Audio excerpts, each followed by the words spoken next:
el primer panel fue el mes pasado y el panel de hoy, bueno, convocamos no solamente a 3 profesionales que desde su experiencia de trabajo nos pueden nutrir para poder reflexionar sobre el tema, sino también, bueno, desde la Secretaría convocamos a una compañera, digamos, a Gabriela Benítez, que también ha estado trabajando en la cuestión de los adolescentes en conflicto con la ley. Así que yo le quería agradecer en primera instancia, bueno, a César, que además de ser compañero de trabajo también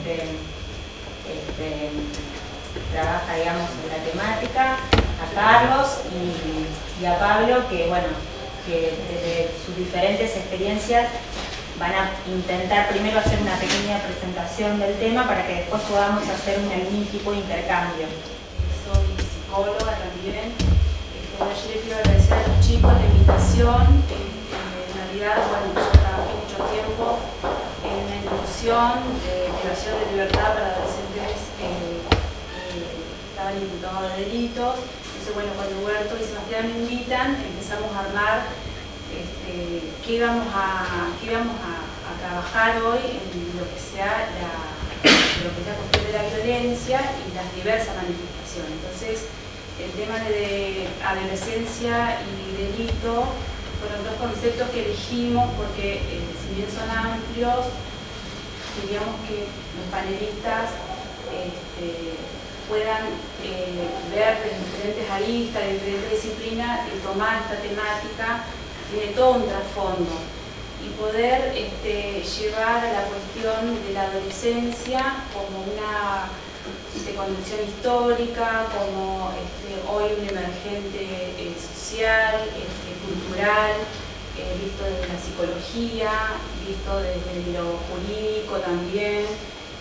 Entonces, bueno, queríamos que se abordaran estas diferentes aristas y el delito como una noción jurídica atravesada también por las cuestiones psicológicas. Entonces, queríamos tratar de cómo estos conceptos, a partir de las diferentes disciplinas, se iban entrelazando, no solo desde el psicoanálisis, que por ahí es lo que nos compete a nosotros, sino también desde lo social y desde lo jurídico. Y contextualizarlo a estos 2 conceptos en lo que es el discurso de la época, ¿no? Este discurso violento del capitalismo, del consumismo. Entonces, queríamos que los chicos lo puedan abordar, y por eso uno de los paradores es la reproducción de los medios de comunicación en torno a esta temática. Entonces, bueno, un poco los conceptos son amplios, pero tienen todo un trasfondo, y le dejamos a los panelistas que, bueno, que ellos vean desde dónde lo iban a tomar. Eso es un poco lo que queríamos, que ellos me convocaron. Bueno, esto implicó lectura, fuimos leyendo, fuimos armándolo, así que bueno, por eso agradezco también la invitación al panel. Bueno, para organizarnos un poco, digamos, va a empezar hablando Pablo Barbiroto, que es defensor de menores, que trabaja en el juzgado. Posteriormente va a seguir Carlos, que también trabaja en el juzgado como psicólogo. Y luego va a seguir César Angelino, que tiene su experiencia en el COPNAC, en el área de adolescentes en conflicto con la ley. ¿Sí? Bueno, muchas gracias. Bueno, muy buenas noches a todos, muchas gracias a los organizadores por la invitación. Vamos a arrancar con un videíto que dura unos 3 minutos como disparador con esta situación que veníamos hablando, y después arrancamos. Yo empecé a trabajar porque ya me cansaba de ver a mi familia que no tenía para comer, que era amigo 14 días de trabajo. Las políticas sanitarias se reformularon en el Estado y recortaron un conjunto de derechos que se habían construido a lo largo de la historia. El mandamiento 1, que ha extraído eso en muchos discursos, dice así: nada de lo que deba ser estatal permanecerá en manos del Estado. Así que el delito es algo absolutamente toma 2 y 4. Es un cóctel que se armó, digamos, desde el proceso militar, el empobrecimiento y la corrupción estatal. Uno fue peor que todo.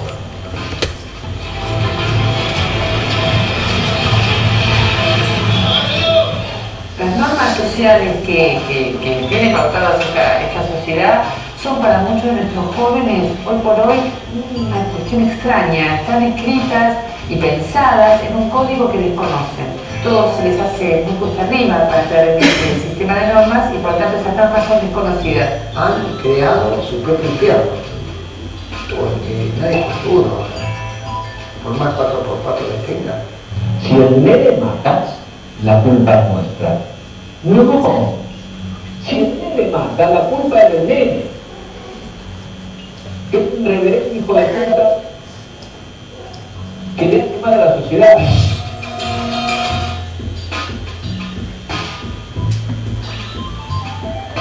Siempre hay que buscar un enemigo, ¿no?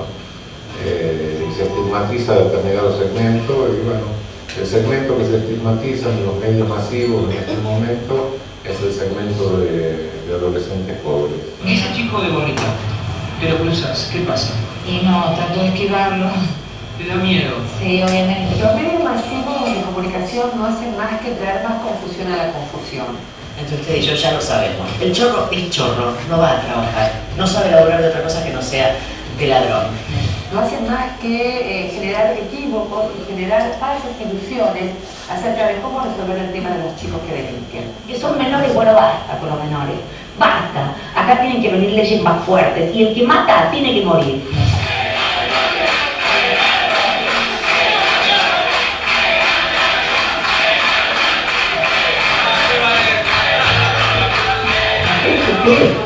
Que Buenos Aires y Argentina es el país con más derechos de la persona. ¿Quién tiene la culpa de eso? Nuestra fantasía personal, como sociedad, los medios, no lo sé.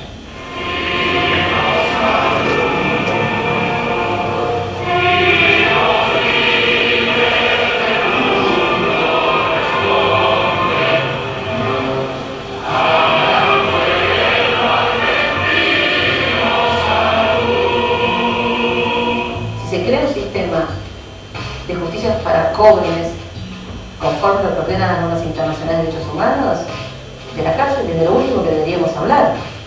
No hay norma internacional que permita meter a un chico preso salvo en situaciones verdaderamente dramáticas.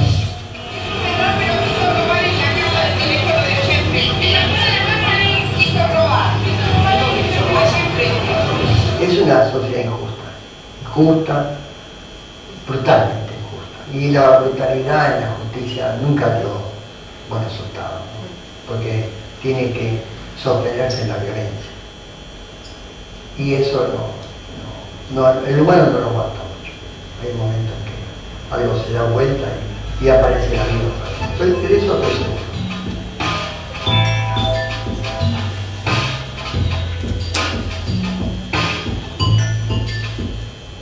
Como ustedes podían ver en el video, pareciera ser que para la sociedad adulta, los niños, los adolescentes, nunca fueron considerados ciudadanos. Habrán sido considerados menores, inimputables, incapaces, alguien a quien se debe proteger, pero no ciudadanos con la carga de derechos que esto implica. Si hacemos un análisis breve, por el tiempo que tenemos, un breve análisis histórico de la historia de la infancia y la historia del derecho penal en relación a los menores, vamos a darnos cuenta que el análisis de la historia de la infancia básicamente es la historia de su control. De allí que la categoría infancia no sea una categoría ontológica. ¿Qué quiere decir esto? Que no sea una categoría real, sino que es el resultado complejo de construcción social que puede tener sus orígenes allá por el siglo XVII, donde estas personas menores se integraban al mundo adulto como si fuesen adultos. Por eso usaban la misma ropa, realizaban los mismos trabajos, en caso de cometer un delito eran juzgados por las mismas leyes, por los mismos jueces, es decir, si tenía que aplicar una pena privativa de la libertad, se la aplicaban en los mismos lugares donde lo cometían los adultos, es decir, en las mismas mazmorras. Y esto traía todo tipo de abusos, ¿no? Si hacemos un análisis un poquito más profundo, no solamente de lo sociológico desde el punto de vista histórico, y nos vamos a las artes, también vamos a comprobar esto. Hasta el siglo XVII, el arte medieval no representaba la infancia o no intentaba representarla. Es decir, si ustedes ven cualquier obra artística de esa época, van a ver que no hay un niño jugando, un niño yendo a la escuela, un niño haciendo cosas de niño, no. Van a ver un niño trabajando en el campo, como herrero. Es más, hay registros del siglo XII donde el chico estaba a la par de los adultos peleando en las guerras, en las cruzadas. Nos cuesta creer que esta ausencia de representación se deba a la torpeza o a la ignorancia de los artistas de esa época. Más bien creemos que, como pasaba en esta sociedad y como pasaba en aquella sociedad, no había espacio, mejor dicho, para los niños y los adolescentes. El menor, como concepto jurídico, recién lo vamos a ubicar en el siglo XIX, en el Código de Napoleón en 1810, y no para darle mayores derechos, sino para hacer una división tajante entre personas que eran capaces y aquellas que no lo eran. En el siglo XIX se produce un corte radical en el universo de la infancia, donde se pone por un lado al niño en la escuela y al menor en el reformatorio. Y ustedes me dirán, pero Pablo, menor y niño es exactamente lo mismo. No, menor y niño no es exactamente lo mismo. Si yo le preguntara a cualquiera de ustedes qué es lo primero que se les viene a la cabeza con la palabra niño, seguramente la mayoría me responderán algo dulce, algo tierno. Si enseguida yo les pregunto qué es lo primero que se les viene a la cabeza cuando digo la palabra menor, seguramente van a responder algo peligroso, algo que se debe proteger, ¿no?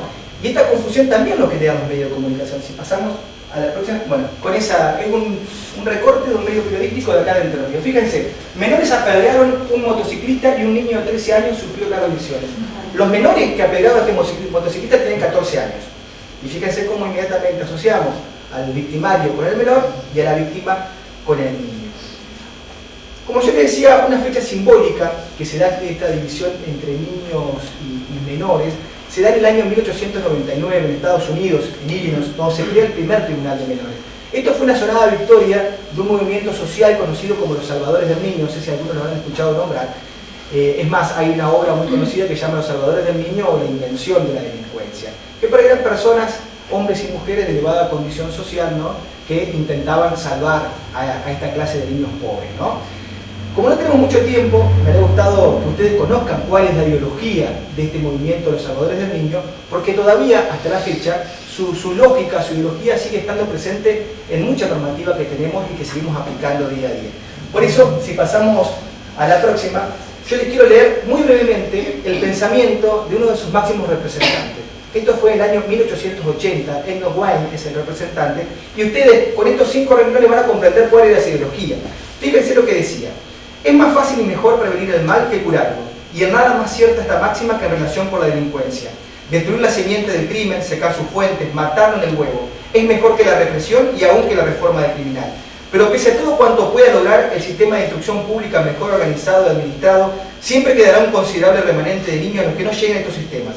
Su indigencia, su vida vagabunda, sus depravados hábitos, su condición harapienta e inmunda impiden que los admitan en las escuelas ordinarias. De esta clase de desarrapados es donde se están reclutando continuamente nuevos criminales, y así seguirá siendo mientras se permita su existencia. Nacieron para el crimen y para él los criaron. Hay que salvarlos. Vuelvo a repetir la fecha, 1880. Pareciera que Feynman pertenecía al Salvador del Niño, muchas formas, no sé si pasaron casi más de 100 años, ¿no? Y la forma de pensar sigue siendo exactamente lo mismo. Entonces, ¿qué se hizo para salvarlos? Se crearon en todo el continente, en toda América, en toda la región, entre 1920 y 1930 los tribunales de menores, imitando, por supuesto, el modelo norteamericano, es decir, un tribunal cuyo juez encarnaba las virtudes de un buen padre de familia que podía hacer por el chico lo que quiera, lo que le plazca, ¿no? Y en nuestro país la situación no fue distinta. No es que no fue distinta, no es distinta, porque en la actualidad estamos aplicando una ley, o mejor dicho, un decreto ley del 2278, que sigue esta misma lógica, es decir, la lógica de darle al juez amplísimas facultades discrecionales de disposición y de hacer con el chico también lo que quiera. Es decir, el juez aquí puede determinar una medida de internación por tiempo indeterminado, puede pasar por encima de la voluntad de los padres, todavía contrariando el ejercicio de la patria potestad, y esto genera una confusión muy grande, ¿no? Porque seguimos aplicando ese mismo criterio que estábamos hablando de los salvadores del niño. Es más, todavía el juez, por la ley vigente, puede tomar intervención también con la propia víctima del delito si considera que, el juez penal estoy hablando, si considera que esa víctima del delito se encuentra en una situación de vulneración de derechos. Por estas razones entonces se corre el riesgo de no juzgar al chico por el acto contrario al ordenamiento jurídico, es decir, por el delito que cometió o que se le acusa de haber cometido, sino más bien por una situación de alguien abandonado, de alguien peligroso, de alguien que se debe proteger. Pero iba pasando el tiempo y todos decíamos lo que estábamos en esta temática, principalmente que algo tenía que cambiar, que no podía ser de esta manera. Y así fue que en el año 1989 se aprueba la Convención de los Derechos del Niño. La Convención de los Derechos del Niño para todos los operadores y para todos los ciudadanos cumple un papel fundamental. Es el instrumento político y jurídico más importante que regula el campo de la niñez y la adolescencia. Fíjense que ha sido llamado con toda razón la primera ley de la humanidad, porque es el tratado que más ratificaciones recibió a lo largo de la historia. 195 países componen Naciones Unidas, 193 lo ratificaron. excepto Estados Unidos, que no ratifica ninguna convención, Somalia, y ustedes se dan cuenta las condiciones en que se encuentran la niñez, ¿no? Y Sudán del Sur, que se incorporó en el año 2011 y todavía estaría a tiempo de poder incorporarla. Se incorporó la convención. ¿Sabe qué cambió? Nada. No cambió absolutamente nada. La ausencia de garantías en el proceso penal en nuestro país y en nuestra provincia seguía siendo exactamente la misma. La facultad de disposición del juez y la internación al margen del hecho delictivo seguía siendo la facultad. No cambió absolutamente nada. Bueno, pero al año siguiente, el año 1989, nuestro país la ratificó. ¿Qué significa que lo ratificó? Que ya no era únicamente el deseo de la Comunidad de Naciones, sino que para nuestro país la convención pasaba a ser una ley. ¿Saben qué cambió? Nada. Seguimos actuando de la misma forma. Es decir, Convención de Derechos del Niño, Argentina ratifica la convención y la forma de intervención siguen siendo exactamente la misma. Bueno, pero nuestro país fue mucho más allá todavía, porque en el año 94, cuando se reforma la Constitución Nacional, dice, no, la convención es importantísima, no podemos darle el mismo carácter que una ley, vamos a darle el mismo rango que la Constitución Nacional, o sea que la incorporan en la Constitución. ¿Qué significa esto? Que está por encima de cualquier ley nacional, provincial, cualquier ordenanza municipal, arriba de cualquier sentencia, por encima de cualquier resolución administrativa, es decir, está en la cúspide del ordenamiento jurídico conjuntamente con la Constitución. Es más, algunos tratadistas consideran que está por encima de la Constitución, por esto que yo les mencionaba anteriormente, es decir, por cómo la cantidad de los países que componen la Nación Unida la han ratificado, siendo el tratado más ratificado. ¿Saben qué cambió después que le incorporamos a la Constitución Nacional? Nada. Seguimos interviniendo de la misma forma. La ausencia de garantías en el proceso penal, las facultades de disposición por tiempo indeterminado después seguían siendo exactamente lo mismo. Tuvo que pasar mucho más el tiempo, hasta el año 2005, donde nuestro país sanciona la Ley 26061. La Ley 26061 es la Ley de Protección de Niñez y Adolescencia a nivel nacional. Esta ley hizo algo fundamental, que fue derogar la Ley del Patronato de la Infancia o la Ley Agosto, Ley 10.903. Es decir, recién ahí podíamos pasar al sistema que trae la Convención de los Derechos del Niño, que es la protección integral, y dejar de lado la doctrina de la situación irregular que establecía la Ley Agosto. Es decir, a partir de esta ley, y siguiendo la doctrina de la Convención de los Derechos del Niño, el adolescente era un sujeto de derecho y no un objeto de protección. Para que ustedes entiendan, porque también tenemos poco tiempo, cuál era la lógica de la Ley del Patronato, porque una ley que está derogada del año 2005, habría sido interesante poder hacer un taller, ver la ley, qué consistía directamente. También quise traerle la opinión, y no la opinión, sino el debate parlamentario, el discurso parlamentario de Luis Agote, del año 1919, del 28 de agosto de 1919. Ahí van a ver la verdadera ideología que tiene la ley y se van a poder entender en qué consistía esto que veníamos aplicando. ¿Lo ponemos? Bueno, yo hice el resumen directamente de la ley que dice niño pobre es igual a niño delincuente para que vayamos viendo o para que entendamos de qué estamos hablando. Decía Agote, yo tengo la convicción profunda de que nuestra ley falla si no llegamos a suprimir el cáncer social que representa 12.000 a 15.000 niños abandonados moral y materialmente, que finalmente caen en la vagancia y después en el crimen. ¿Qué proponía? Recluirlos en la isla Martín García. Allí hay condiciones suficientes para el alojamiento de 10.000 menores vagabundos, quienes provistos de elementos de trabajo y bajo una buena vigilancia moral, se convertirán en hombres buenos y sanos para el país. Y sigue diciendo, el Estado tiene el derecho de secuestrar a los menores cuya conducta sea manifiestamente antisocial, peligrosa, antes de que cometan delito. No hay en ello restricción a la libertad civil. El menor no la tiene y solo se trata de sustituir la patria potestad por la tutela del Estado. El niño no tiene derechos. No tiene por sí representación, no es persona, según la ley, es menor. Esa es la ideología de la ley 10.903. Esa ley que nos regió por 17 generaciones de argentinos, es decir, hasta el año 2005. Pero acá hay una situación que yo quiero ver una hipótesis que yo tengo y quiero que me ayuden a ver si la hipótesis que tengo la podemos afirmar o la podemos negar directamente. Porque yo desde el año 2007, casi 8 años, 7 años mejor dicho, hizo hace poquito, que soy defensor de pobres y menores. En realidad, soy defensor de menores pobres. Esa es la función, por más que parezca un juego de palabras. Y en esa práctica del día a día, yo llego a la conclusión que la ley Agote, esta que decimos que se derogó, no se derogó. Y que sigue vigente y que la seguimos aplicando día a día. ¿Y en qué me baso para tener esta hipótesis y después vamos a ver si la podemos afirmar o no? Me baso en que en principio tenemos la ley 26061 de protección de niñez y adolescencia, pero esta ley 26061 no contiene ninguna disposición en materia penal. O sea que si se presenta ante el juez una persona que está inculpada de cometer un delito, se lo va a seguir rigiendo por el decreto ley 2278. Es decir, que está inspirado en la lógica del patronato. Y si hubiéramos tenido tiempo y podríamos haber hecho un ejercicio y yo le traía la ley Agote con sus 21 artículos y les decía, a ver, vamos a hacer un resumen de toda la ley en 5 artículos, yo estoy seguro que ninguno de nosotros la podríamos haber resumido tan bien como el artículo 1 de la ley 2278, que en 5 renglones hace el perfecto resumen de toda la ideología de la ley del patronato de la infancia. Vuelvo a repetir, ley 22278, que está vigente, la seguimos aplicando y que tiene también la misma lógica de la actual ley provincial en materia penal, que es la 9324. Vamos a ver, haciendo este ejercicio, esta hipótesis que tengo yo, si la podemos desvirtuar o no la desvirtuar. Tenemos, ¿se lee ahí? Más o menos, bueno. Este es el artículo 1 de la 2278, que yo digo que es el perfecto resumen de la ley del patronato. Fíjense, comienza diciendo la parte chiquita, quién no es punible, quién puede tener pena o quién no puede tener pena, pero me interesa la segunda parte. Dice, si existiese imputación contra alguno de ellos, la autoridad judicial lo dispondrá provisionalmente. Ya arrancamos mal en la primera oración, porque la palabra disponer en el derecho civil se utiliza para disponer cosas muebles o inmuebles, no se puede disponer de personas. Entonces ya tenemos el primer punto, que seguimos en la lógica de la situación irregular, donde el chico es un objeto. Una cosa, dice, procederá a la comprobación del delito. ¿Se acuerdan en algún momento de la ley que el chico cometió un delito y por eso está en la intervención de un juez? Tomará conocimiento directo del menor, de sus padres, tutor o guardador, ordenará los informes y predicaciones conducentes al estudio de su personalidad. Es decir, contrario a un derecho penal constitucional, democrático, está estableciendo un derecho por la personalidad. El derecho penal es un derecho penal de acto. A una persona se lo juzga por el acto, no por si es peligroso o por su personalidad. Acá ya está aplicando la esencia de toda lógica como un derecho penal democrático y acorde a la Constitución.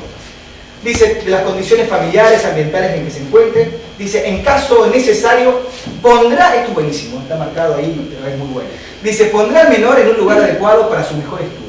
Esto pareciera que estamos hablando de las películas de extraterrestres, donde vamos al área 53 y nos encerramos a un extraterrestre para ver qué arma mortal o qué tan peligroso puede ser el menor. Porque lo vuelvo a repetir, pondrá al menor en un lugar adecuado para su mejor estudio. Eso es como si fuese algo raro, algo que desconocemos. Y continúa, porque ni siquiera da respiro ahí, durante el tiempo indispensable, es decir, indeterminación del tiempo de duración de la detención. Esto se ocurre en mayores y a una persona se la priva por tiempo indeterminado, es un escándalo jurídico. La disposición del menor por plazo indeterminado es la lógica en la actual ley que tenemos y como se aplica día a día. Sigue diciendo, si de los estudios realizados resultase que el menor se haya abandonado, falta de asistencia, en peligro material o moral, o presenta problemas de conducta, el juez lo dispondrá definitivamente. Ya acá disponer definitivamente significa mi plazo, vamos a hacerlo hasta la mayoría de edad, que en aquel momento era 21, hasta los 18 años. Porque dice, fíjense, dice, dispondrá definitivamente. Si no me creen, búsquenle que esta ley está vigente, no le estoy mintiendo. Y hay otra cuestión, dice, en peligro material o moral, está marcado ahí. Yo cuando ingreso a la Defensoría, año 2007, la ley se derogó del año 2008, en la Facultad de Derecho Penal de Menores, es un puntito de Derecho Penal, donde dice, es punible el menor de 16 años, no es punible el menor de 14 años. Ese Derecho Penal de Menores en la facultad. No sé si acá hay un abogado que me pueda decir, el doctor Valente, es así, en la universidad lo que estudiamos sobre Derecho Penal de Menores. Entonces yo cuando leía la ley 2278 decía, ¿qué debo entender por peligro moral o material? Porque uno está ejerciendo una función técnica, uno podríamos ensayar un concepto entre todos y decir, bueno, peligro material podemos considerar esto, peligro moral podemos considerar otro, pero yo necesitaba un concepto jurídico. ¿Qué entiendo por peligro moral o material? No lo encontraba en ninguna ley. Tuve que seguir investigando y ¿sabes dónde encontré la definición de peligro moral o material? En la ley Agote. ¿Pasa, no? Fíjense lo que dice el artículo 21 de la ley Agote, del Patronato de la Infancia, ¿no? A los efectos de los artículos anteriores, esto está derogado. Se entenderá por abandono material, moral o peligro moral la incitación por los padres, tutores o guardadores a la ejecución por el menor de actos perjudiciales a su salud física o moral, la mendacidad o la vagancia por parte del menor, su frecuentación a sitios inmorales o de juego con ladrones o gente viciosa de mal vivir, o que no habiendo cumplido 18 años de edad vendan periódicos, tanto los que venden bailetas, revistas, que me preguntó en Cali, que intervenir un juez penal.